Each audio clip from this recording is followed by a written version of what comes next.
Okay, now the good stuff. Chapter 1, Background.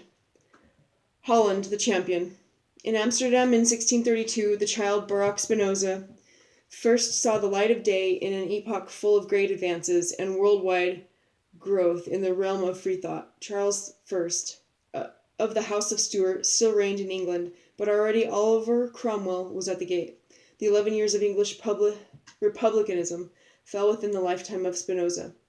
When that phenomenon occurred and a European people sat in judgment upon its king and decapitated him for his misrule, Spinoza was a young Talmudic scholar, 17 years old.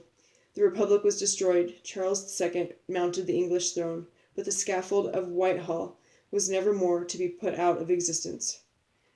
Holland's other neighbor, which influenced Spinoza's destiny, royal France, was at that time living under her two greatest political figures, Cardinal Minister Richelieu and Louis the XIV. In the shadow of these great men, the life of Spinoza ran its course. He never went beyond the borders of his native Holland. Originally, the Netherlands consisted of 17 provinces, which until shortly before had been part of the Spanish Empire. Through industry, commerce, and shipping, they had become great and important power in Europe, and geographically and politically much more powerful than their size, including what is now Belgium, would lead us to suppose. That wild intolerance with which Spanish Catholicism tried to stamp out Protestant freedom of thought in the Netherlands can be rightly understood only today when we see another example of intolerance attempting to wipe out all freedom of thought and the right to democratic criticism. The Spanish government of the time of Spinoza, like the fascist governments of today, remained insensible of the damage it inflicted upon itself.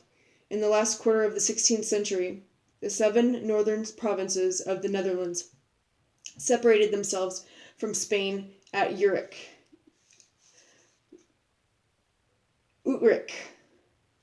And again we, who are witnesses of Spanish heroism against terror, superior force and dictatorship, can appreciate fully the 8-year-long war which the Protestants waged for their independence, with multitudes never shrinking from the supreme sacrifice.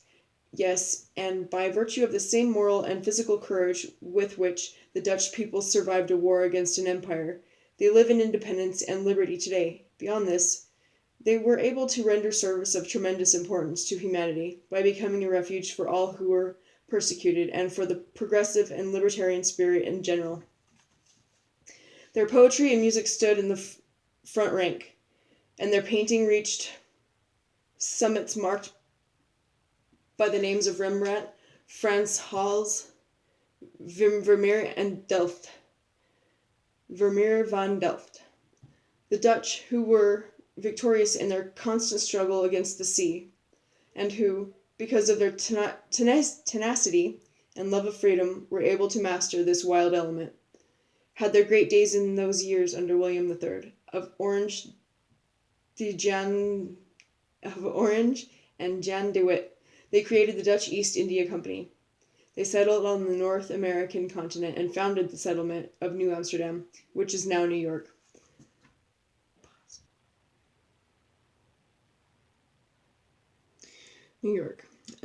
They took possession of the southern tip of Africa and founded Cape Town.